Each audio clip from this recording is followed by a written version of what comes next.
Hello guys, इस video के अंदर हम हिंदी ग्रामर को कंप्लीट करने वाले हैं। ठीक, वीडियो देखिए, वीडियो तो थोड़ा लेट आ रही है, बट थोड़ा सा प्रॉब्लम भी है, हमें भी थोड़ा पढ़ना पड़ता है जिसके कारण वीडियो लेट आ रही है, बट कोई बात नहीं। देखिए यहाँ पर आज हम इस क्लास में हिंदी ग्रामर जो टॉपिक होता है उसको, जो लो लेवल से होता है, मीडियम एकदम लो लेवल, वहाँ से हम हिंदी ग्रामर को क्या करना है, आज एक वीडियो यानी 1 एपिसोड में कंप्लीट करने वाले हैं। ठीक है, हिंदी ग्रामर जो हम बिल्कुल लो लेवल से, जहाँ से हिंदी ग्रामर लो लेवल होता है ना, बिल्कुल जहाँ से हिंदी ग्रामर स्टार्ट होती है। ठीक है, ये नहीं कि डायरेक्ट हिंदी ग्रामर पढ़े, भाषा लैंग्वेज बोलने लगे, वहाँ से नहीं। पहले सबसे पहले वर्ण व्यवस्था को पढ़ेंगे, वर्ण व्यवस्था को, जहाँ से हिंदी ग्रामर लो लेवल से चलते हैं। ठीक है, तो देखिए आज हिंदी ग्रामर में हम लो लेवल से स्टार्ट करने वाले हैं। ठीक है, देखिए हिंदी ग्रामर जब हम पढ़ते हैं, अच्छा हिंदी ग्रामर को हम लोग पढ़ते क्यों है, सबसे पहले यहाँ क्वेश्चन उठता है। ठीक है, हिंदी ग्रामर को हम लोग पढ़ते क्यों है, तो देखिए हिंदी ग्रामर जो है, ठीक है, हिंदी ग्रामर जो हमारा है, हिंदी ग्रामर से हमें किसी भी भाषा को शुद्ध बोलने या सही से शुद्ध लिखने का ज्ञान प्रदान होता है, इसीलिए हम लोग हिंदी ग्रामर को पढ़ते हैं। ठीक है, जो हिंदी ग्रामर है, हिंदी ग्रामर में क्या सीख देता है, हिंदी ग्रामर जो है, हिंदी ग्रामर से हम कोई भी भाषा को सही से लिख पाते हैं और उसी को सही से रीडिंग कर पाते हैं। ठीक है, इसीलिए हम लोग हिंदी ग्रामर को पढ़ते हैं। तो देखिए हिंदी ग्रामर स्टार्ट करते हैं टॉपिक। देखिए हिंदी ग्रामर जब हम पढ़ते हैं तो सबसे पहले ग्रामर पढ़ने में, ठीक है, ग्रामर जब स्टार्ट करते हैं तो सबसे पहले कहाँ से, तो ग्रामर जब हम स्टार्ट करते हैं तो सबसे फर्स्ट यानी फर्स्ट ग्रामर में हमारा आता है वर्ण। क्या आता है, वर्ण।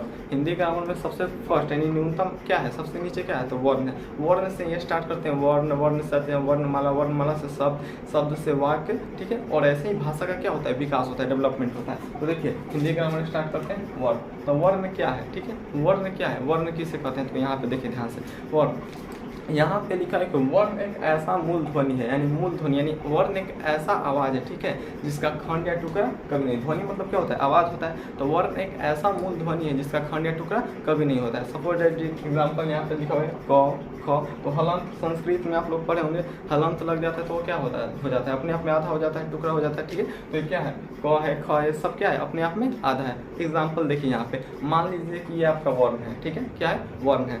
अगर हम इसको 1 मिनट सॉरी, मान लीजिए कि ये आपका क्या है, वर्ण है। ठीक है, वर्ण है।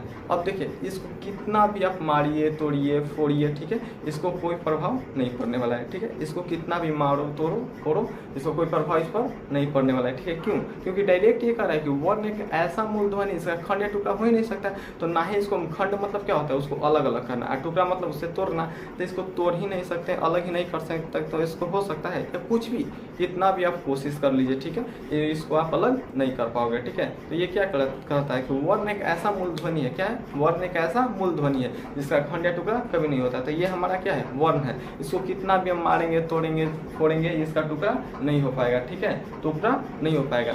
इसीलिए वर्ण क्या कहता है कि वर्ण, हम वो खुद अपने आप में बोलता है, ठीक है, कि हमारे अंदर इतना बल, इतना पावर है कि हमको क्या कर सकता है, कोई टुकड़ा नहीं कर सकता है। ठीक है, कोई टुकड़ा नहीं कर सकता है। ठीक है, अब आगे देखिए वर्ण, जैसे एग्जाम्पल, वर्ण एक ऐसा मूल ध्वनि इसका खंड या टुकड़ा कभी नहीं होता है। एग्जाम्पल आधा क, आधा ख, ऐसे ही ज्ञ तक बढ़ता जाएगा। ठीक, अब देखिए वर्ण तो हमारा कंप्लीट हो गया। अब वर्ण के बाद आएगा क्या, वर्ण के बाद हम पढ़ते हैं वर्णमाला। ठीक है, वर्णमाला, तो वर्णमाला से ही समझ जाइए वर्ण, तो वर्ण तो हम समझ गए खंड या टुकड़ा नहीं होता है। ठीक है, वर्णमाला क्या है भाई, तो देखिए सबसे पहले तो माला के इसका लास्ट अक्षर देखिए क्या लिखा हुआ है, माला। तो माला का मतलब क्या होता है, कुछ फूल का माला या कुछ भी चीज़ का माला जो बना होता है। आखिर माला हम लोग बनाते हैं तो फ्लावर, तो एक दो तो फ्लावर नहीं रहती है माला में, कम से कम वो अपना ग्रुप में ही रहता है, समूह में ही रहता है। तो वही बोले कि वर्णमाला, यानी फूल माला में क्या होता है, फूल होता है, और वर्णमाला में क्या रहेगा, वर्ण रहेगा। तो वर्णमाला हम लोग पढ़ रहे हैं तो वर्णमाला में क्या रहेगा, वर्ण रहेगा, यानी वर्ण से ही माला बनती है। यानी अब बोलने का मतलब देखिए क्या है, वर्णमाला ये बताता है कि जितने भी वर्ण हैं, ठीक है, उन सभी को हम एक ग्रुप में बैठा दिए हैं। ठीक है, सभी को क्या करिए, एक ग्रुप में बैठा दिए, और ग्रुप में बैठा कर उसका क्या कर दिया, माला बना दिए, इसी को वर्णमाला कहते हैं। अब इसको देखिए इसका डिफिनेशन देखिए, वर्ण के मेल से जो समूह बनता है, मेल मतलब होता है मिलाकर, तो वर्ण को मिलाकर या वर्ण के मेल से जो समूह बनता है उसे हम लोग क्या कहते हैं, वर्णमाला कहते हैं। ठीक है, ऐसे भी बोल सकते हैं वर्णों के मेल से बने हुए समूह को वर्णमाला कहते हैं। ठीक है, यहाँ पे देखिए वर्णों के मेल से जो समूह बनता है उसे वर्णमाला कहते हैं, जैसे क से ज्ञ तक। ठीक है, यहाँ पे क्या हुआ क से ज्ञ तक। अब कहिए क से ज्ञ तक क्या है वर्णमाला, तो हम लोग क्या करते हैं, हम क्या बताए थे कि देखो यहाँ पे क ख ग आधा आधा जब जा रहा है तो डॉट डॉट का मतलब क्या होता है, अभी क का व्यंजन यहाँ इतना ही तो क का समाप्त नहीं हो गया है, वो आगे पूरा ज्ञ तक जाएगा। उसी प्रकार से क ख ग घ ये पूरा क्या तक जाएगा, ज्ञ तक जाएगा। तो क से लेके हम लोग ज्ञ तक को क्या कहते हैं, वर्णमाला कहते हैं। तो देखिए यहाँ पे क से ज्ञ तक क्या हुआ हमारा, वर्णमाला हो गया। ठीक है, अब आएंगे देखिए अ से अ तक, तो अ आ हर्षित दीर्घ ये भी तो एक प्रकार का वर्ण है। तो अ इसको भी जब हम आपस को सभी वर्ण, ये नहीं बोल रहा है क ख ग खाली 5 को मिला दिए क ख ग घ अंग, तो ये हमारा वर्णमाला नहीं हुआ। ये क्या बोल रहा है, जितना भी एक कैटेगरी का लोग है सबको एक ग्रुप में बैठा। तो देखो क से ज्ञ तक सब क्या है, एक कैटेगरी है। क ख ग में आता है, व्यंजन में आता है, तो इन सबको क्या कर देंगे, सबको आपस में मिला देंगे। ठीक है, तो एक व्यंजन बन जाता है, और व्यंजन क्या हुआ, वर्णमाला हो गया। तो क से ज्ञ तक हमारा क्या होता है, वर्णमाला हो गया। अ से अ तक को कहते हैं स्वर। तो इन सब यानी अ आ हर्षित दीर्घ जितना भी अ से अ तक को है सबको क्या करेंगे, एक जगह शामिल कर देंगे, बैठा देंगे। तो ये भी हमारा क्या हो जाएगा, वर्णमाला बन जाएगा। ठीक है, क्लियर। आगे देखिए अब वर्णमाला के बाद आता है शब्द। क्या आता है, शब्द आता है। जैसे देखिए जब 2 या 2 से अधिक वर्ण, ठीक है, जब 2 या 2 से अधिक वर्ण, बोलने का मतलब है हमारे पास कितने वर्ण होना चाहिए, 2 या 2 से ज़्यादा, लेकिन 2 से कम नहीं होना चाहिए। शब्द क्या कहता है कि हम वर्ण को जब भी हम, यानी बोलने का मतलब एक लड़का है तो क्या बोलता है, बोल रहा है कि हम मिठाई खाएंगे। अब मिठाई खाएंगे तो बेचारा खाएगा तो क्या कहेगा कि हम कम से कम 2 खाएंगे, 2 से कम नहीं खाएंगे। 2 से ज़्यादा मिल जाएगा, ठीक है, ठीक है, 2 से ज़्यादा मिल जाएगा, ठीक है, लेकिन 2 से कम नहीं लेंगे, हरगिज़ नहीं लेंगे। तो देखिए यहाँ पे शब्द क्या बताते हैं, जब 2 या 2 से अधिक वर्ण, ठीक है, जो वर्ण है ऊपर वाला की बात करें, जब 2 या 2 से अधिक वर्ण आपस में मिलते हैं, क्या होते हैं, मिलते हैं, तो हमारा क्या हो जाता है, शब्द बन जाता है। क्या बन जाएगा, शब्द। यानी देखिए क्या बोल रहे हैं कि जो वर्ण है क्या कहता है, कम से कम 2 या 2 से अधिक, ठीक है। तब वही जब 2 वर्ण आते हैं, और 2 वर्ण क्या होगा, आपस में क्या है, मेल मिलाप कर लगेगा, बातचीत कर लगेगा, फलाना चिलाना हई हो, पूरा घर के अपना मैटर बताने लगेगा। अब बताएगा तो आपस में मिलेगा, दोनों में मेल मिलाप होगा। तो वही बोल रहा है कि जब 2 या 2 से अधिक शब्द वर्ण सॉरी जब 2 या 2 से अधिक वर्ण आपस में मिलते हैं तो वो क्या बन जाता है, शब्द बन जाता है। जैसे देखिए हम आधा क लिखे थे, तो आधा का हमारा क्या है, वर्ण है। म लिखे थे तो म भी वर्ण है, ठीक है। और यहाँ पे लिखे थे ल, तो हमारा ल भी क्या है, वर्ण है, ठीक है। तब क म ल, जब इन तीनों को क्या कर देंगे, ऐड करेंगे, मिला देंगे, तो ये क्या बन जाएगा, कमल। तो हमारा कमल क्या बन गया, वर्ण हो गया, सॉरी शब्द हो गया। क्या हो गया, शब्द। कमल क्या हो गया, शब्द हो गया। अब देखिए फिर ज, आधा ज हो गया और ल हो गया, तो ज आ प्लस ल इन दोनों को भी ऐड करेंगे तो ये क्या हो जाएगा, जल बन जाएगा। तो ये भी हमारा क्या हो गया, वर्ण हो गया, सॉरी शब्द हो गया। क्या हो गया, शब्द हो गया। थोड़ा गड़बड़ आ जा रहा हूँ। क म ल, आधा क म ल, ये तीनों क्या है, वर्ण है। यही तीनों वर्णों को हम जोड़ देंगे तो क्या बन जाएगा, वर्ण बन जाएगा, यानी शब्द बन जाएगा।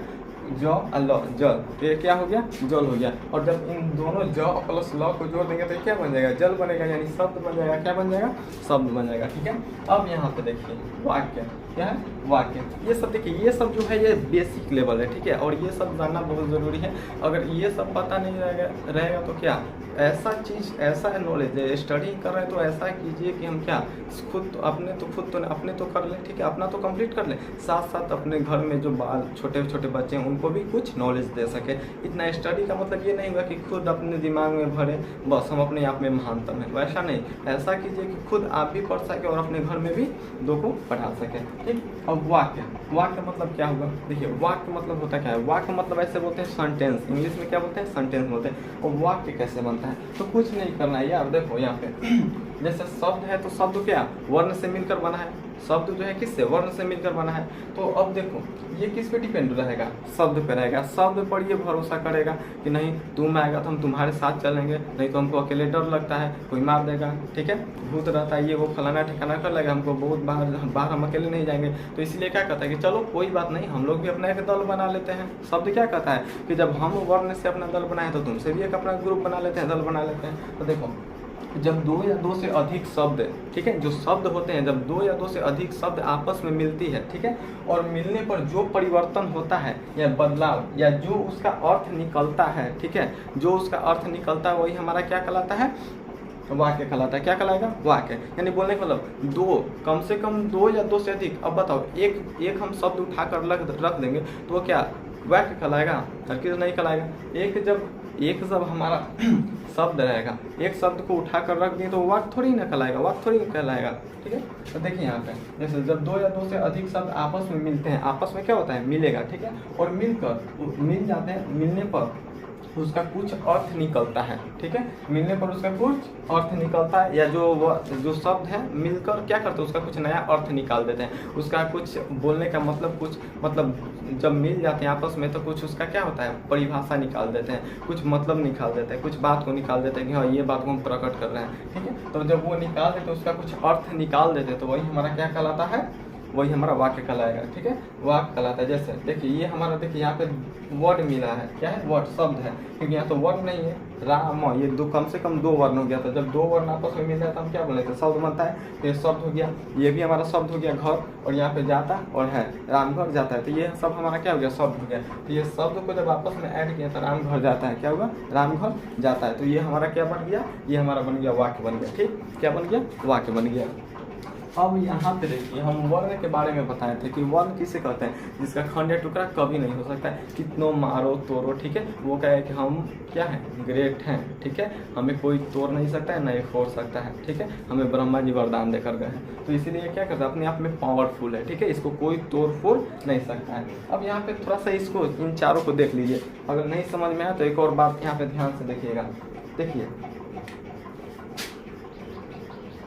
ये हो गया, मान लीजिए कि ईंट है, क्या एक ईंट से दीवार उठ सकती है, नहीं उठ सकती है, एक ईंट से दीवार उठेगी नहीं उठेगी, तो हमको एक ईंट से दीवार नहीं उठेगी, तो ये जो A1 जो एक ईंट होता है ये हमारा कहलाएगा वर्ण, क्या कहलाता है वर्ण कहलाता है। लेकिन जब हम एक से ढेर सारा ईंट को मिलाने लगे, एक से अधिक ईंट को मिलाने लगे तो दीवार का रूप धारण कर लेता है कि नहीं कर लेता है, वाल, जो वाल होती है दीवार होती है वो दीवार बन जाता है, क्या बन जाएगा दीवार बन जाएगा। जब एक से अधिक वर्ण आपस में मिलने लगते हैं तो क्या बन जाएगा दीवार बनेगा। यानी एक ईंट है तो एक ईंट से तो हम दीवार खड़ा नहीं कर सकते हैं, कर सकते हैं नहीं कर सकते हैं, तो एक ईंट से जब हम दीवार खड़ा नहीं करेंगे तो क्या करेंगे आपस में ईंट को ईंट पे सरियाएंगे, ईंट को ईंट सरियाने पे या उसमें मटेरियल लगा के उसको क्या करेंगे उठाएंगे ऊपर जब ऊपर तरफ उठाएंगे उसको बिग करेंगे बड़ा करेंगे तो वो क्या बनेगा एक दीवार का रूप धारण करेगा, दीवार बन जाएगा, ठीक। तो उसी प्रकार से देखिए एक ईंट से कुछ नहीं होता है तो एक ईंट हमारा क्या हो गया वर्ण, ठीक है, इसको कुछ नहीं कर सकते हैं। लेकिन जब वही एक ईंट को हम मिलाने लगते हैं तो ढेर सारा ईंट मिल जाता है, ठीक है, ढेर सारा ईंट मिल जाएगा तो वही हमारा वर्णमाला कहलाएगा, ठीक है। क्या यानी ईंटों के समूह, ढेर सारा ईंट अपने समूह में आ जाएगा, मिल जाएगा, ठीक है, ऐड हो जाएगा तो हमारा वर्णमाला कहलाएगा, ठीक। अब देखिए वर्णमाला हो गया। अब जब ईंट है दीवार तो बन गया, अब दीवार को क्या ऐसा करे कि वो रूम में परिवर्तन हो जाए। तो एक दीवार अगर हम मान लीजिए कि एक साइड पूर्व या पश्चिम या उत्तर या दक्षिण अगर दीवार हम कर दें तो क्या रूम बन जाएगा, नहीं ना बनेगा। एक साइड सिर्फ एक साइड बोल रहे हैं, सिर्फ एक साइड कहीं दीवार कर दें यानी पूर्व में ही कर दिए तो इधर से तो 3 डायरेक्शन यानी 3 दिशा में तो खाली रहेगा तो रूम नहीं कहलाएगा, वो सिर्फ क्या कहलाएगा कि हाँ यहाँ पे बना दिए हैं बस यहीं पे कुछ कर दो, विकेट लगाओ खेलो, ये हो गया, घर थोड़ी हुआ। अब देखोगे कि कोई सो रहा है, ठीक है, तो अरे यार ये एक दीवार है कैसे सो रहा है, ठीक है, लगता है इसके पास पैसा नहीं था, या फिर यही कोई कहेगा कि लगता है कोई अलग ही देश से ये साइंटिस्ट आया है जो अपना कला को दिखा रहा है, ठीक। तो वैसे क्या होता है एक दीवार से तो रूम नहीं बन सकता है तो क्या करते हैं अब इसको भी करने के लिए कुछ चाहिए, तो चारों दिशा से क्या करते हैं, चारों दिशा से दीवार घेर देते हैं, पूरब पश्चिम उत्तर दक्षिण, तो वो क्या हो जाता है रूम बन जाता है, क्या बन जाएगा रूम बन जाएगा, ठीक। अब रूम बन गया तो रूम अब डेवलपमेंट कर रहा है भारत बिहार या कुछ भी हो, डेवलपमेंट यानी विकास कर रहा है तो उसको करकट चढ़ा के थोड़े ही रहेगा, ठीक है। या जो होता है पहले में क्या होता है दीवार बन गया, ठीक है, या पहले झोपड़ी होती थी ऊपर उसी में अपना गुजारा करो, लेकिन अब डेवलपमेंट कर रहा है तो उसके साथ डेवलपमेंट भी होना चाहिए। तो डेवलपमेंट हो रहा है विकास हो रहा है तो क्या हो रहा है प्लस्तर हो रहा है, छत बन रहा है, ठीक है, ये ढलैया वगैरह होगा। तो अब देखिए दीवार तो बन गया, अब दीवार पर से जब छत ढलैया होगा तो वो हमारा क्या कहलाएगा पूरी तरह से रूम कंप्लीट हो गया। तो जो छत ऊपर से ढलैया हो जाता है ढेर सारा ईंट मिलेगा, मटेरियल मिलेगा, मटेरियल मिल के क्या होगा ढलैया हो जाएगा। यानी देखिए हमारा एक ईंट जो था ये हो गया वर्ण हो गया, क्या हो गया वर्ण हो गया। जब ढेर सारा ईंट मिला तो हमारा क्या हो गया वर्णमाला हो गया। अब वही वर्णमाला जो क्या कर रहा है दीवार के काम कर रहा है। अब वही जब ढेर सारा दीवार मिलेगा तो बन जाएगा हमारा शब्द, क्या बनेगा शब्द। अब वही जब ढेर सारा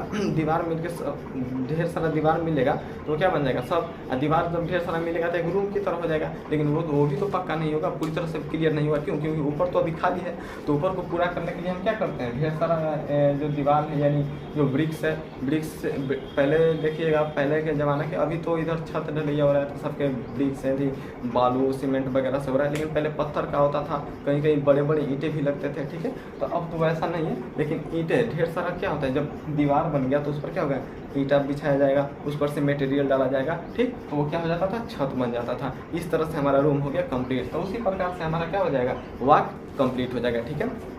अब यहाँ पे देखिए इतना तो कंप्लीट है। अब वर्ण के बारे में देखें तो वर्ण जो हो गया, तो वर्ण को हम दो भाग में खंडित करते हैं। यानी जो वर्ण होता है, वर्ण कितने प्रकार का होता है, वर्ण भी दो प्रकार के होते हैं, एक स्वर वर्ण और एक व्यंजन वर्ण। वर्ण कितने प्रकार के, दो प्रकार के, एक स्वर और एक व्यंजन वर्ण, ठीक है।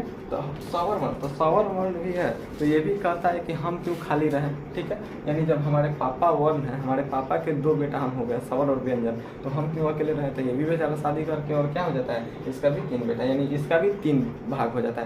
स्वर वर्ण का कितना भाग, 3 भाग, हर्ष स्वर, दीर्घ स्वर और प्लुत स्वर, ठीक, हर्ष स्वर, दीर्घ स्वर और प्लुत स्वर। अब देखिए यहाँ पे व्यंजन, तो व्यंजन हो गया, तो व्यंजन भी कितना, व्यंजन भी यही भी सोचता है कि हम क्यों अकेले रहें, तो इसका भी कितने प्रकार हो जाते हैं, 4 प्रकार, स्पर्श व्यंजन, अंतःस्थ व्यंजन, उष्ण व्यंजन और संयुक्त व्यंजन, ठीक। अब आपको यहाँ पे हम दिखा दें स्वर वर्ण के बारे में। स्वर वर्ण क्या है, स्वर वर्ण तो हम आपको बताए नहीं है, ठीक है, लेकिन देखिए यहाँ पे स्वर वर्ण किसे कहते हैं, तो स्वर वर्ण एक ऐसा मूलध्वनि जिसे बोलते समय हमें किसी अन्य वर्ण की सहायता नहीं लेनी पड़ती है। स्वर वर्ण एक ऐसा मूलध्वनि जिसे बोलते समय हमें किसी अन्य वर्ण की सहायता नहीं लेनी पड़ती है, उसे ही स्वर वर्ण कहते हैं, ठीक। यानी जो स्वर होता है वो क्या कहता है कि हम जहाँ जाएंगे अकेले ही जाएंगे, हम किसी की सहायता नहीं लेंगे, क्योंकि हमारे अंदर उतना इम्यूनिटी है, उतना पावर है, ठीक है, कि हमें किसी की सहायता नहीं लेनी पड़ती है। तो जो स्वर है, स्वर हमेशा क्या करता है, अकेले ही रहता है, और इसको बोलने में किसी की सहायता नहीं लेनी पड़ती है। तो स्वर एक ऐसा मूलध्वनि है, या स्वर एक ऐसा वर्ण है जिसे बोलने में हमें किसी अन्य की सहायता नहीं लेनी पड़ती। तो स्वर कितने प्रकार के, 3 प्रकार के, हर्ष स्वर, दीर्घ स्वर और प्लुत स्वर, ठीक। अब व्यंजन क्या है, तो देखिए व्यंजन जो है ये बेचारा कहता है कि हम कुछ नहीं है, हम, मेरा जो भी है सब स्वर है, यानी हमारे अंदर पावर ही नहीं है, जो है हमारा क्या है, स्वर है। ये किस पर, जो व्यंजन है किस पर निर्भर रहता है, स्वर वर्ण पर रहता है, ठीक। तो देखिए व्यंजन किसे कहते हैं, व्यंजन एक ऐसा वर्ण है या व्यंजन एक ऐसा मूलध्वनि है जिसे बोलते समय हमें हमेशा स्वर की सहायता लेनी पड़ती है। जैसे बोल के देख लीजिए, अगर आप क बोलोगे, ठीक है, क बोलोगे तो लास्ट में हमेशा अ आएगा, क ख, तो लास्ट में हमेशा क्या आएगा, अ आएगा। लेकिन अगर अ आ हर्षित दीर्घ या बोल रहे हो तो लास्ट में क्या क आता है, नहीं आता है। तो स्वर को बोलते समय किसी की सहायता नहीं लेनी पड़ती। लेकिन व्यंजन क्या करता है कि हम पूरी तन मन धन सब इनका है, स्वर का है, यानी पूरी तरह से हम स्वर के हैं, यानी वो रहेंगे तब हम कहीं जाएंगे, नहीं तो हम कहीं नहीं जाएंगे, ठीक है।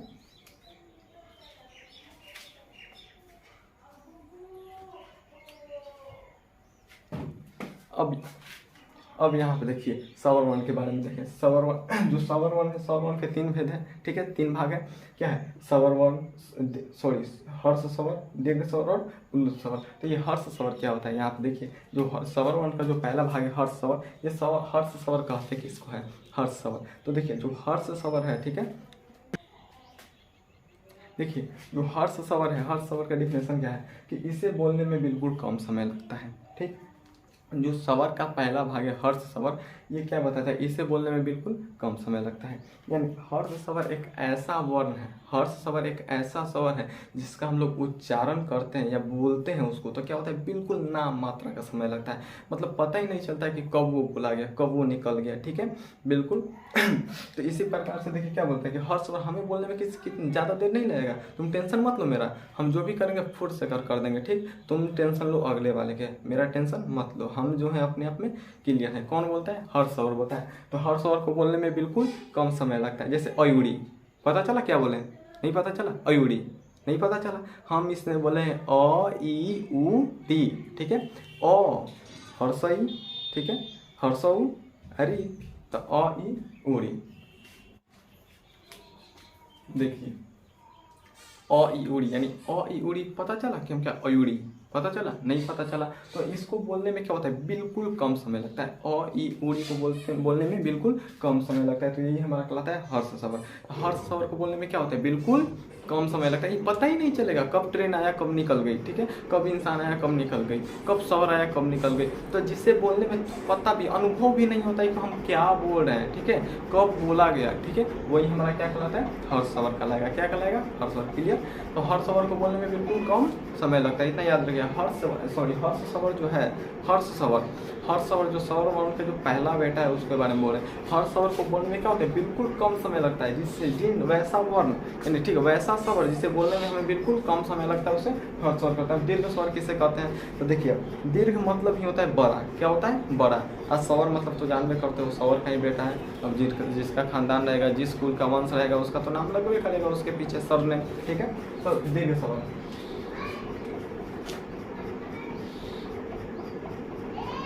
दीर्घ स्वर। ये दीर्घ स्वर क्या है, ठीक है, तो देखिए ये होता है बड़ा। तो दीर्घ स्वर को बोलने में जो हर्ष स्वर है इसे दोगुना समय लगता है, दोगुना। यानी वो बोलता है कि तुम जाओ, तुम निकलो, ठीक है, तुम निकल जाओ, लेकिन हम आएंगे तो कितना समय लेकर, तुमसे थोड़ा ज़्यादा समय लेकर आएंगे, क्योंकि हमको सब जनता देखे, हमको लोग देखे कि हाँ हम थोड़ा अच्छा से हैं और हमें मतलब अच्छा से लोग पहचाने। तुमको तो पहचान गए हैं कि तुम बिल्कुल कम समय लगते हो, तुम फट से कर चल जाते हो, लेकिन हमें उतना क्षमता नहीं है, इसलिए हम क्या हो गए, धीरे धीरे आएंगे। हम क्या हो जाएंगे, धीरे धीरे आएंगे, ठीक है। तो हर सवाल भी कहता है कि ठीक है कोई बात नहीं, लो कुछ हमारा हेल्प चाहिए था ले लो। तो कहता है ठीक है कोई बात नहीं, तुम जाओ, हम आ जाएंगे, तुमसे थोड़ा दोगुना समय में आएंगे, दोगुना चाल में आएंगे। मतलब तुमसे दोगुना समय लगेगा। तुम अगर 1 घंटे में जाओगे तो हम 2 घंटे में आएंगे, ठीक है। तो ये कौन बोलता है, दीर्घ स्वर। तो देखिए हर स्वर का डिफिनेशन क्या है, दीर्घ स्वर क्या है, हर्ष स्वर से दोगुना समय किसको लगता है, दीर्घ स्वर। तो दीर्घ स्वर का डिफिनेशन क्या है, ठीक है। दीर्घ स्वर एक ऐसा स्वर है जिसे बोलने में दोगुना समय लगता है। दीर्घ स्वर एक ऐसा स्वर है जिसे बोलने में कितना, दोगुना समय लगता है। यानी दीर्घ स्वर यह एक ऐसा स्वर है जिसे बोलने में दोगुना समय लगता है। तो किससे दोगुना समय लगेगा, प्लुत स्वर। पहले कौन था, प्लुत स्वर था। तो प्लुत स्वर से बोलने में दोगुना समय किसे लगता है, किसका उच्चारण जब हम करते हैं तो दोगुना समय लगता है प्लुत स्वर से। तो दीर्घ स्वर को जब भी हम बोलेंगे तो कितना समय लगेगा, दोगुना समय लगेगा। कितना, दोगुना। तो दोगुना जिससे बोलने में दोगुना समय लगता है उसे क्या बोलते हैं, दीर्घ स्वर। तो किससे दोगुना समय, तो हर्ष स्वर से। अब यहाँ पे देखिए प्लुत स्वर क्या है, ये जो 3rd नंबर पे हमारा प्लुत स्वर क्या है। तो प्लुत स्वर जो है इसका उच्चारण करने में हमें हर्ष स्वर से 3 गुना समय लगता है। प्लुत स्वर जो है इसका उच्चारण करने में कितना, हर्ष स्वर से 3 गुना समय लगता है। यानी प्लुत स्वर बोले यह एक ऐसा स्वर है जिसका हम उच्चारण करते हैं या इसको जब हम बोलते हैं तो इसको बोलने में हमें कितना समय लगता है, हर्ष स्वर से 3 गुना समय लगता है, ठीक है। हर्ष स्वर से क्या होता है, 3 गुना समय लगता है। प्लुत स्वर को बोलने में हमें हर्ष स्वर से क्या होता है, 3 गुना समय लगता है। उतना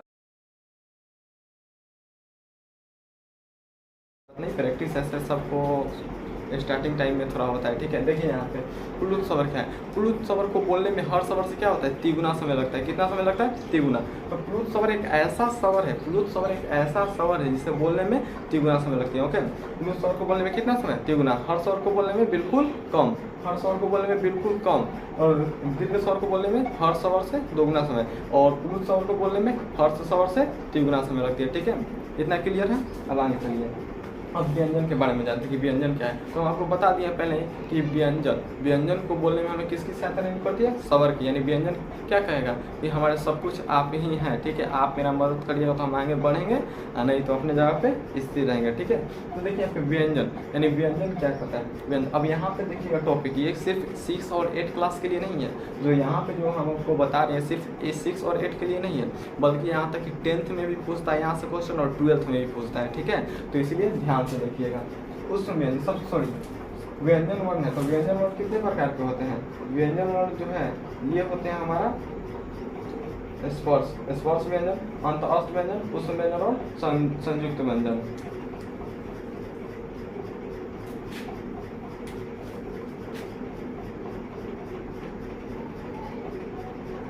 स्पर्श व्यंजन,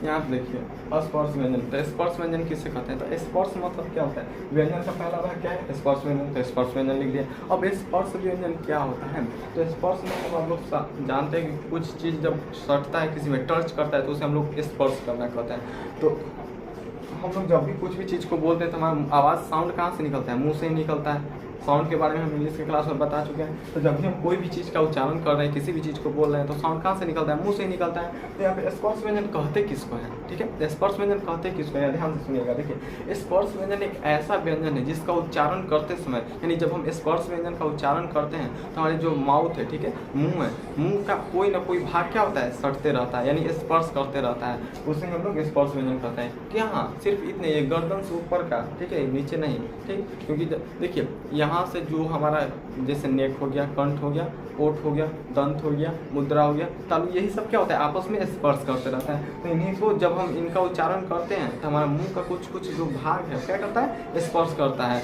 यानी स्पर्श व्यंजन का उच्चारण करते समय हमारे मुंह जो है, मुंह का जो भाग है क्या करता है? स्पर्श करते रहता है। तो इन्हीं को हम क्या कहते हैं? स्पर्श व्यंजन कहते हैं। क्लियर? ठीक है। जैसे देखिए, स्पर्श व्यंजन क से लेके अंग, यानी स्पर्श व्यंजन की कुल संख्या होती है, ऐसे में होती है, देखिए 27 होती है, लेकिन हम यहाँ पे लिखे हैं, क्या लिखे हैं? 25 लिखे हैं। एक आप लोग देखे होंगे जो होता है ये वाला,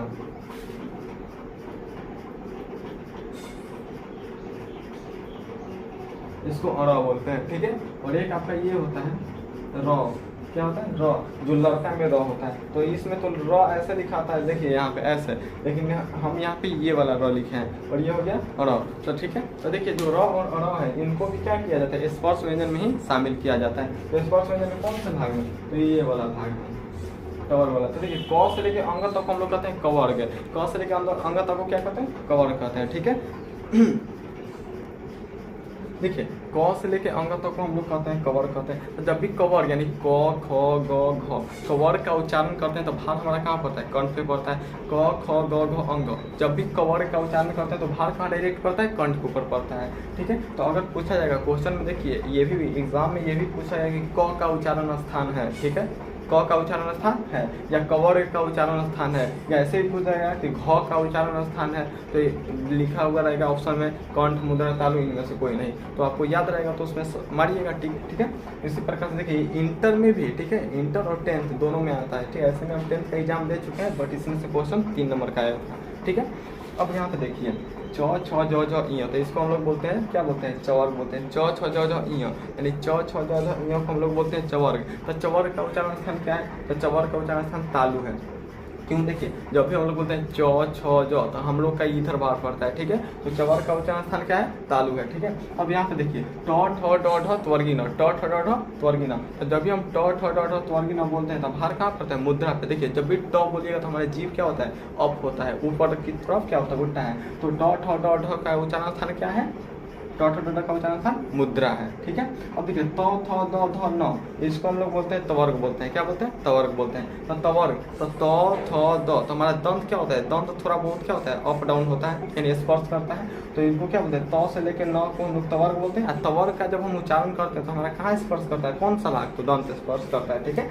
अब यहाँ पे देखिए, प, फ, ब, भ, म, ठीक है, प, फ, ब, भ, म, तो इनको बोलते हैं पवर्ग, ठीक है। क्या बोलते हैं? पवर्ग। अब पवर्ग को बोलने में हमारा कौन सा भाग स्पर्श करता है? ओष्ठ, ठीक है। तो पवर्ग का उच्चारण स्थान क्या है? ओष्ठ है। अब यहाँ पे आया य, र, लव, तो य, र, लव को हम लोग बोलते हैं अंत अस्त व्यंजन। य, र, लव को क्या बोलते हैं? अंत अस्त व्यंजन, ठीक। और देखिए यहाँ पे स, स, ह, स, स, ह, इनको हम लोग बोलते हैं उष्म व्यंजन। क्यों बोलते हैं? क्योंकि जब भी हम लोग स, स, स का उच्चारण करते हैं तो मुंह से क्या होता है? थोड़ा बहुत उष्मा का आदान प्रदान होता है, इसीलिए हम लोग इसको बोलते हैं उष्म व्यंजन, क्लियर। स, स, स को हम लोग क्या बोलते हैं? उष्म व्यंजन करते हैं। अब देखिए, छत्रज्ञ, छत्रज्ञ जो है हमारा क्या है? संयुक्त व्यंजन है।